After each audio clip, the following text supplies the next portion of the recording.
For me, when I'm relaxed and I'm laughing, I feel like I can toy with my opponents. I can feel no tension in my arm. I can paint. I can be a wizard with my wand. That's my pickleball paddle. But if I'm only focused on winning and I'm only focused on the outcome, I can't do any of that. You're tuned in now to This Pickleball Life. I'm K-Dubs and Jilly B is my wife. She's the pro and I've got the filler. She's sweet to me, but on the court she's a killer. Unadulterated and efficiently bringing you the best and worst things in PB. Tell your friends and stay for another. And no one loves us more than your mother. One thing's for sure, one hit and you're addicted. Grab a pile, grab a court, don't resist it. So click subscribe, let's go, let's get cracking. Theme song done, let's go, let's get laughing. This Pickleball Life. Yo, Pickleball World, it's your girl Jilly B and K-Dubs. Welcome to episode 1 of hopefully more than one, This Pickleball Life. My name is Jillian Braverman, aka Jilly B, former top 3 in the world in singles and 16 in doubles. Now a little bit different than those numbers, but why would I ever use anything different? Because those are like way better. In all seriousness, we are cataloging my return journey to the pro pickleball game after a year of being in the corporate world of pickleball. And here with K-Dubs, former professional golfer and current golf teacher, pickleball aficionado, and podcast lover and fierce interrupter. I'm fiercely private, but she fiercely loves podcasts. Here we are. Welcome to episode 1 of This Pickleball Life. I thought I was going to do your intro. Whoops. Sorry, I'm not sorry. Well, if you don't know, I am also completely hired for this job by nepotism because I married my way in. And I am subject to being on the sidelines, which is way, way more nerve-wracking in both golf and pickleball, but still way more gratifying when it all goes well. That's fair, and I actually do want to explore that concept. Is it more nerve-wracking to watch or to play? But before we get into that, I want to talk about why pickleball. Why are we named pickleball? Can we just stop and think about that for a second? Because there was a solid year of time. I worked really hard while working at MLP, Major League Pickleball, and Duper, the rating system of pickleball, to actually change the name of pickleball to rally ball. What do you think of that? I think what you meant to say was firefight ball. You're right. That is way better. Firefight ball. First rule of firefight ball, tell everyone you play firefight ball. I guess I shouldn't be too hard on pickleball, even though I think it's a barrier to entry in the sport that it's such a ridiculous name. But look what we call football, a game that you exclusively use your hands for. I thought you could kick people in the balls. Is that not part of the rules? No, but seriously, only America would steal the name of the number 1 most popular sport in the rest of the world and pretend we came up with a new sport and stole that name. My mother would call you very unpatriotic right now. I couldn't be prouder. I might change my bio on Instagram, just strictly Kristin Walla, unpatriotic. I'm changing mine to Jilly B, reluctant podcaster. That sounds fair. In fairness, hello world, hello to listeners. I conned Jill, long con, into doing a podcast with me after fierce years and years of addiction to other people's podcasts. And I was like, I can do that. I sometimes come home at night and Kristen's actually just talking. Truths. Sometimes when you're out of town, I just put my voice on a microphone with headphones on just to hear the sound of it. Sounds about right, but if my voice was as good as yours, I'd probably do the exact same thing. All right, time for our surprise segment number 1. I want to talk about that couple that we all know, or that family that we all know. For me, it's Ben and Emily, my 2 friends and pickleball students who actually really, really convinced me to do this podcast. They're funny, they're charismatic, they're wildly successful, they're fun, they're that couple. And I just want to know, what the fuck is wrong with them? Like, not have they killed someone, but like how many dead bodies are in the backyard? Do you know a couple or a family like that, Kristin? Too perfect to be true? First of all, hi, Ben. Hi, Emily. I realize that you're probably the only 2 listeners, and at which point we are down to 0 listeners. So I'm going to have to tune in myself just to get that back up to 1. But yes, yeah, what the fuck is wrong with you? Because you're clearly perfect. I mean, you're fun, you're funny, you're nice, you're affluent, you dress well, you're Gorgeous. yeah, you're fit, Good at pickleball. fierce. I mean, this is highly suspicious. But it does remind me of another example when people somehow are impressed with me and are like, oh my God, golf and singing and accents, all the things. And I'm like, you think I'm impressive? I am a friend. And by friend, I mean a family of friends. Friends of the family? This family, the father was not only like best buds with John Denver back in the day, but he also mountain biked across America.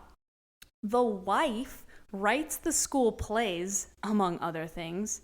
Their entire family is beyond athletic. The son played golf with Tiger Woods at Stanford, and the daughter won a national championship at Harvard for hockey, and then decided, I think I'll go to Yale and then go teach at Stanford. And I'm like, I am not impressive, guys. Check these guys out. Their name are the Crumbs, which is the biggest misnomer ever. They should have been named the Loaf.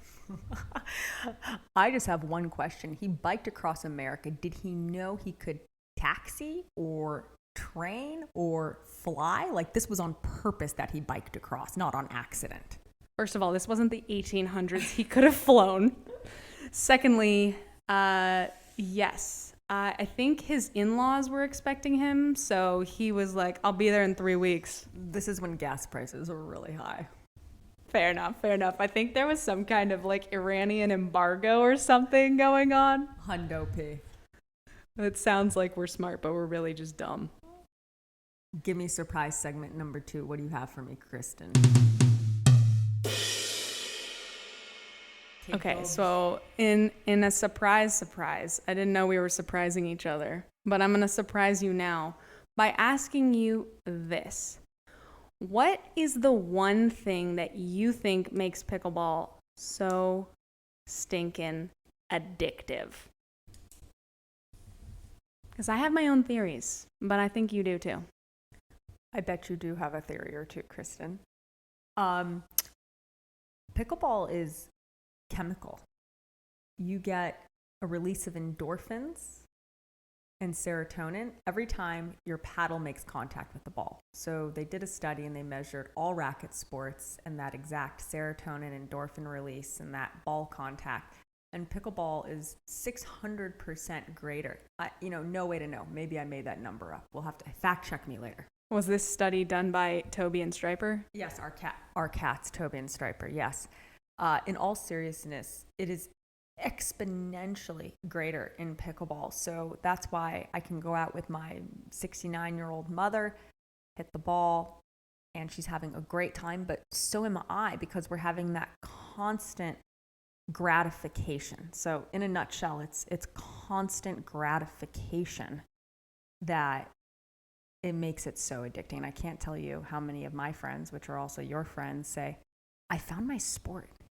This is what I've been looking for. In fairness, I like to tell people that Jill is the most athletic and most competitive human I have ever encountered.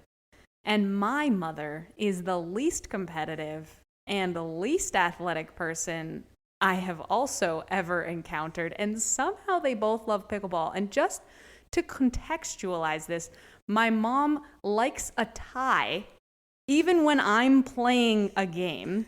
And the only athletic instinct that has ever kicked in was when she caught a hot curling iron.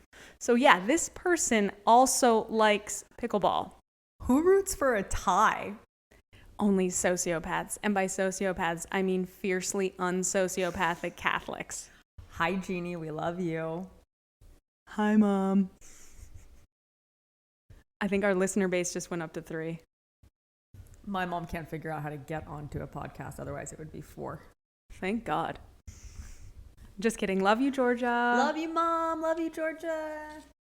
So, yeah, I do want to also add that the addiction of pickleball does come from the fact that it's not only fun to put the ball away, but it's so fun to defend, right? Like the shock on someone's face when you get a ball back that they thought was a winner is just, as our friends would say, French kiss. No, wait, chef's kiss. Chef's kiss. That's what it is. Chef's kiss. Perfection. And unlike golf, which is just so full of frustration. Can we talk about that for 1 second? What other sport do you pay that amount of money for those many hours to be that unsatisfied? You know, I've obviously, as a golf instructor and a former playing pro, spent a lot of time contemplating that question, and I've come up with the answer, to which I would say A. Masochism. Yes. There are a lot of type A people out there that just like cannot give up. They just must master. And secondly, a lot of people who are, let's just kindly say, not the most skilled golfers out there, also look around at all their friends and they're like, well, you suck too, so I guess it's okay. And they're probably not excelling in the way you do at pickleball and anything else. So why not be golf? At least you're getting a drink and a good ride around a park. Golf, a good walk, absolutely ruined. In all seriousness, you, after I spent thousands of dollars on lessons and years frustrated in golf, you taught me, like, relax. You can't hit a good ball with tension in your arms. And I was like, oh my gosh, the level of cognitive dissonance that's occurring within myself right now, being told to undo these shackles of anxiety that have like gripped my golf club too tightly. It's almost too much, but it's the truth, is like relax and have fun. And that's actually what I told my students, Emily and Ben, #RIP when they used to listen to this podcast and now they don't anymore. But I told them going into their tournament, I said, if you relax and you smile, you'll play well. People think it's the inverse of that. I'll play well, which will make me smile. It'll make me happy. It'll make me relaxed. But you can actually force that outcome. And that's the craziest thing. And I was even just talking to my Major League Pickleball new teammate today. And I said, look, let's just go out and have a great frickin' time. We want to win, but let's have a great time. And their response was, there's a time and a place for having fun. I want to win. And I kind of bit my lip because I wanted to say, I think you've got it backwards, right? And for me, when I'm relaxed and I'm laughing, I feel like I can toy with my opponents. I can feel no tension in my arm. I can paint. I can be a wizard with my wand. That's my pickleball paddle. But if I'm only focused on winning and I'm only focused on the outcome, I can't do any of that. It's so true. In any sport, I just think golf is the ultimate because that ball is just sitting right there for you. And it somehow has the reverse effect. It makes people so tense.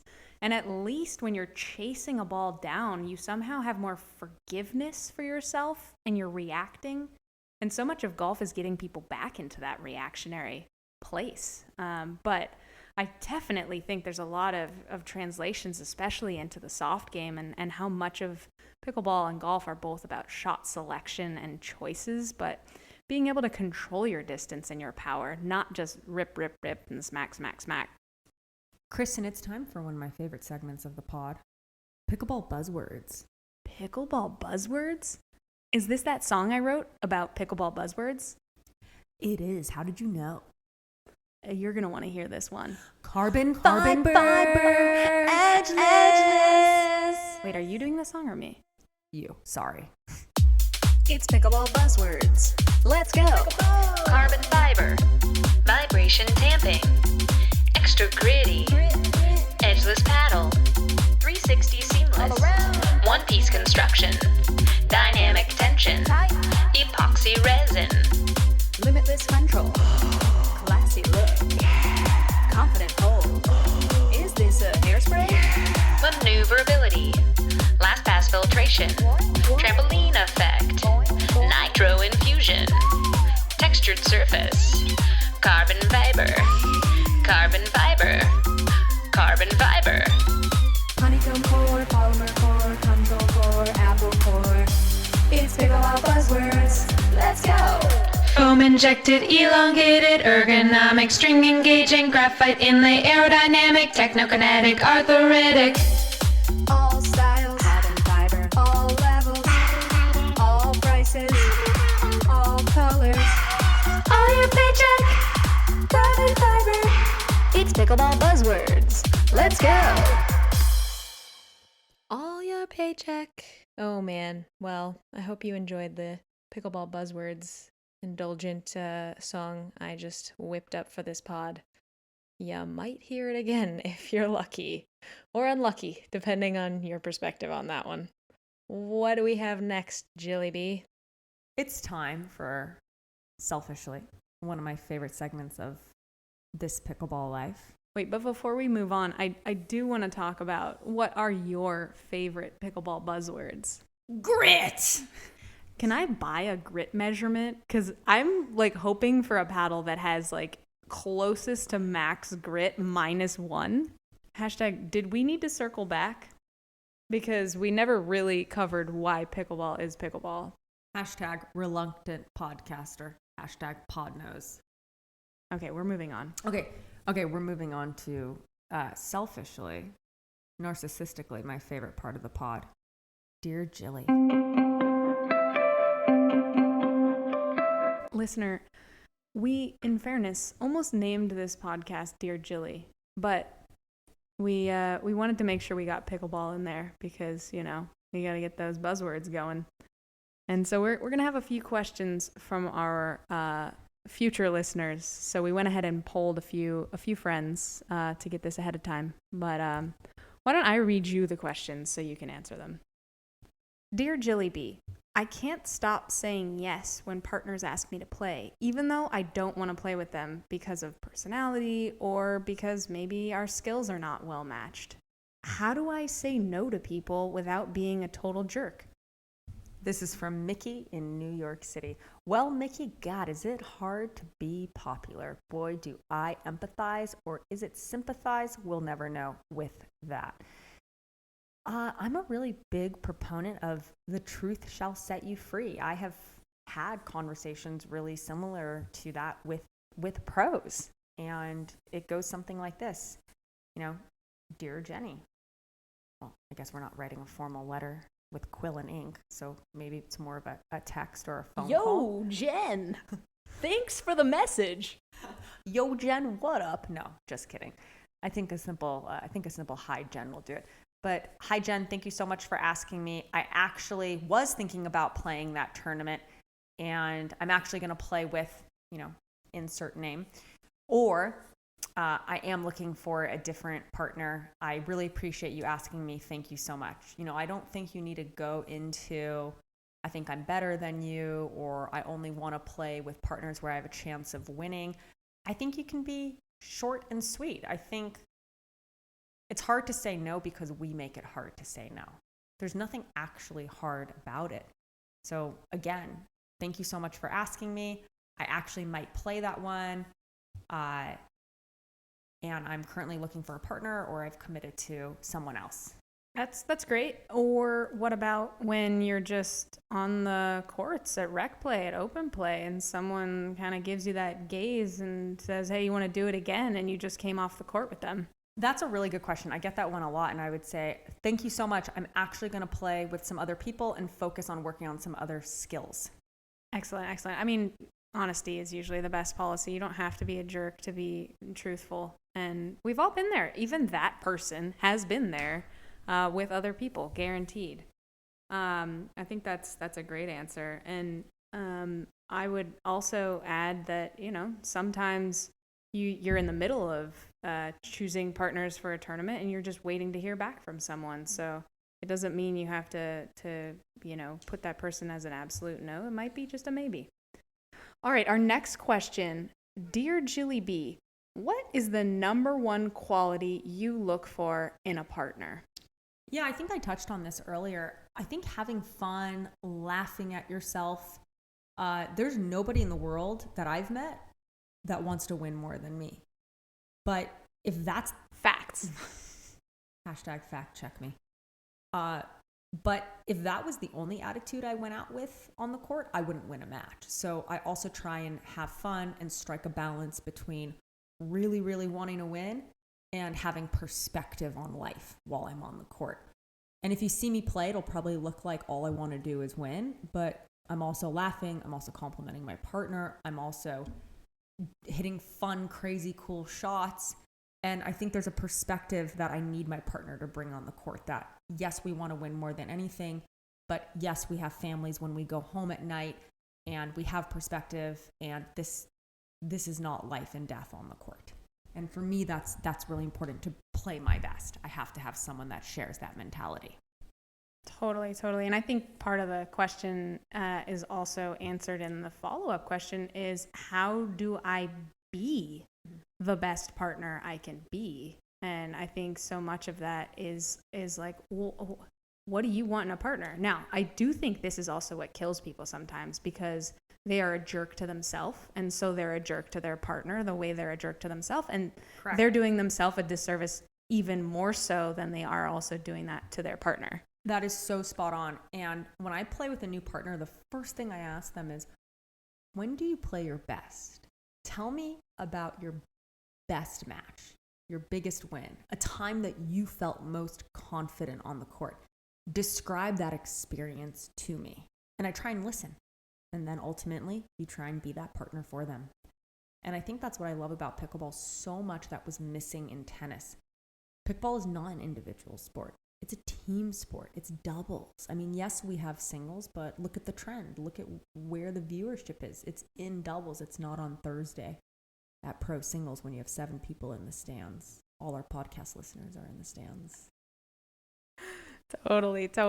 And I just think number one rule of being a good partner is you lift your partner up when they make mistakes. It's easy to celebrate when they do good things, but you got to celebrate when they make good choices and it doesn't work out. And I hate hearing sorry on the court, but something I've noticed a lot of pros doing lately that I really respect is patting themselves kind of near their heart or on their chest and saying, that's on me. And I love that taking responsibility for the point in a way that isn't, I'm sorry. Those are 2 words I don't ever want to hear on a pickleball court from my own mouth or my partner's mouth. Maybe from my opponent's mouth if and when they hit me in the cheek. It does happen. That's why you wear glasses. You wear glasses, nothing can really hurt you. It's a wiffle ball. And by you, I mean me. I'm the one wearing glasses. Thus far, unsuccessful in convincing Jill to play in glasses, but not a battle I am going to fight. Well, that was awesome. Well, I hope in the future we have actual listeners with actual questions, which I'm sure we will. Hit us up on social media, however you can find us. I am Walla Golf, and Jill is Jilly B Pickleball. Did I get that right? No way to know. No way to know. Fact check me later. I'm actually at Reluctant Podcaster. Just kidding. Is that going to be our podcast handle? In all seriousness, thank you for listening to episode 1 of This Pickleball Life with Jilly B and K Dubs. Again, we hope this is an episode 1 of 1. We hope you laughed, we hope you learned, and most importantly, we hope you write in with questions and topics that you want to hear about next time. K-Dubs, see us out!